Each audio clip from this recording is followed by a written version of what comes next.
प्यारे बच्चों नमस्कार। आज हम पढ़ने वाले हैं गर्भपाल रस। जैसा कि इसका नाम है गर्भपाल रस, जो कि रसशास्त्र व भेषज संरचना के पेपर सेकंड के चैप्टर नंबर 4 में हम पढ़ रहे हैं। औषधि कल्प पार्ट 1 जो है उसके अंदर गर्भपाल रस है। तो देखेंगे गर्भपाल रस अर्थात गर्भ को पालने का काम करता है, गर्भ को प्रोटेक्ट करने का काम करता है, उसको ग्रोथ को अच्छे से मतलब अच्छे बच्चा माँ के गर्भ में, माँ के पेट में जो बच्चा पल रहा है उसको अच्छा रख के उसको हेल्दी बनाए रखने में, उसमें डिजीज फ्री रखने के लिए ये दी जाती है। ओके, तो देखेंगे घटक द्रव्य टोटल 15 होते हैं, सभी एक एक भाग होंगे। ध्यान रखिएगा 15 द्रव्य हैं, सभी एक एक भाग रहेंगे। तो यहाँ पर देखेंगे 15 का नाम लिखा गया है। शुद्ध हिंगुल, नाग भस्म, वंग भस्म, लौह भस्म, इलायची, दालचीनी, तेजपत्र, शुंठी, मरीच, पिपली, धनिया, काला जीरा, चव्य, देवदारू, मृदुका द्वय अर्थात द्राक्षा। अब बात आती है कि सर आपने तो पढ़ लिया, लेकिन इसके कंटेंट को याद कैसे किया जाए। तो हम लोगों ने याद करने का भी यहाँ ट्रिक बनाया है, या ये कह सकते हैं कि कुछ उपाय बनाया है। तो यहाँ देखेंगे शुद्ध हिंगुल तो याद रखना है बच्चों। शुद्ध हिंगुल जहाँ कहीं भी हो याद रखिएगा कि इसके कंटेंट में शुद्ध हिंगुल या हिंगुल पड़ा हुआ है। ठीक है, हिंगुल शुद्ध ही फॉर्म में रहेगा। ओके, उसको देखेंगे दूसरा, तीसरा, चौथा नाग वंग लौ, तो इसको कैसे याद करेंगे। नवल ये भस्म के रूप में है, तो नवल भस्म, नवल भस्म, तो न से नाग हो जाएगा, व से वंग हो जाएगा, ल से ल हो जाएगा, नवल भस्म याद रहेगा, नाग वंग लौ।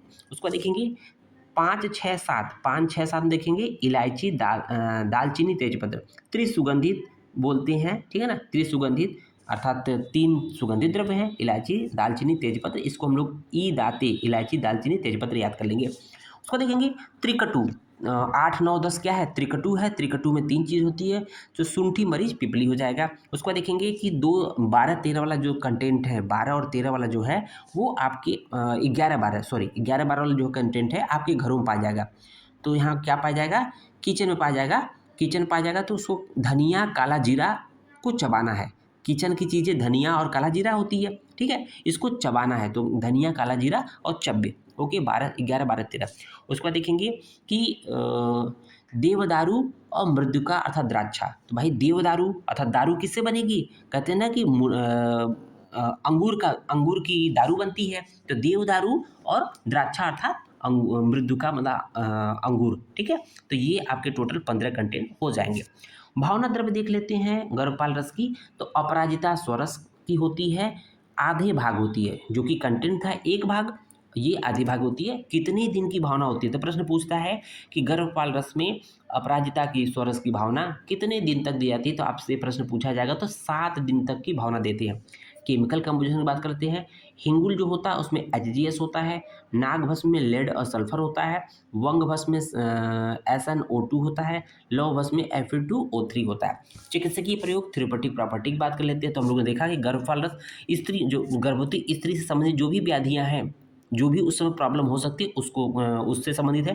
तो गर्भस्राव, ठीक है, गर्भस्राव एबॉर्शन की बात करते हैं। और गर्भस्राव गर्भपात में दिया जाता है।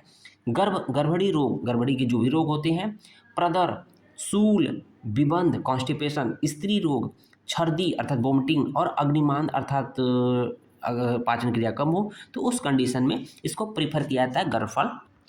उसके बाद देखेंगे प्रोबेबल मोड ऑफ एक्शन। तो हिंगुल जो होता है योगवाही तथा रसायन होता है। नाग और वंग जो होता है गर्भाशय को पुष्ट करने वाली होती है। ठीक है, त्रिसुगंधित या इसको त्रिजात बोलते हैं, साथ ही साथ जीरा, द्राक्षा, इनका काम क्या है, पित्त शामक होता है, बल्य होता है, कोष्ठ क्षोभ को दूर करती है। लौह भस्म में क्या काम है, बलदायक होता है तथा गर्भाशय की विकृति को दूर करती है, नष्ट करती है।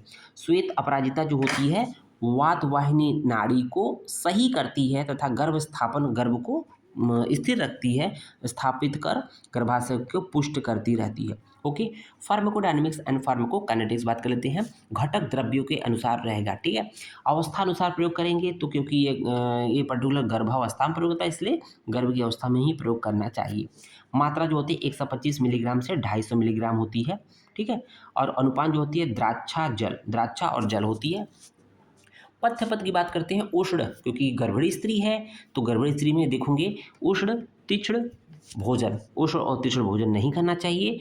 कठिन आसन तथा व्यायाम वर्ज होता है, ठीक है, तो वो तो नॉर्मल भी वर्ज होता है, वैसे गर्भवती स्त्री के लिए सेवन काल जो होता है प्रातः काल एवं सायंकाल होता है। काल मर्यादा प्रथम मास एवं नौ मास, प्रथम मास से लेकर 9 मास तक प्रयोग करते हैं। नेक्स्ट देखेंगे अपक्व, अशुद्ध अपक्व सेवन जन व्याधि तथा शांति उपाय। तो हम लोग पहले भी कह चुके हैं इस चैप्टर में जितनी भी इस तरह की चीज़ें आएंगी, अशुद्ध अपक्व सेवन जन व्याधि तथा शांति उपाय, तो पहले के अध्याय मतलब इसमें जो जो भस्म है उस पूर्व अध्याय मतलब जो भी भस्म है उससे संबंधित अगर अशुद्ध भस्म रहेगा तो उससे संबंधित व्याधियाँ विकार उत्पन्न होंगे और उसके शांति के भी उपाय पिछले अध्याय में कह चुके हैं, तो इसीलिए यहाँ बोला गया है, तो वहाँ देखना पड़ेगा आपको। वैसे इस चैप्टर में इसमें नहीं आएगा क्योंकि वो ए 1 बाई 1 आएगा तो पिछले चैप्टर से पूछा जाएगा इस तरह का प्रश्न, क्योंकि आप ये इतना इस लेवल के प्रश्न बहुत टिपिकल हो जाएगा, टफ हो जाएगा। अशुद्ध हिंगुल अगर है तो उसमें दोष कौन कौन है? अशुद्ध हिंगुल सेवन से अंधता, ध्यान दीजिएगा, क्षीणता, ग्लानि, चक्कर, मूर्छा तथा प्रमेह होता है। Research update and clinical evidence की बात कर लेते हैं तो एक्यूट टॉक्सिसिटी स्टडी ऑन गर्भपाल रस in the dose of 1 to 5 and 5 ग्राम पर केजी प्लस कैन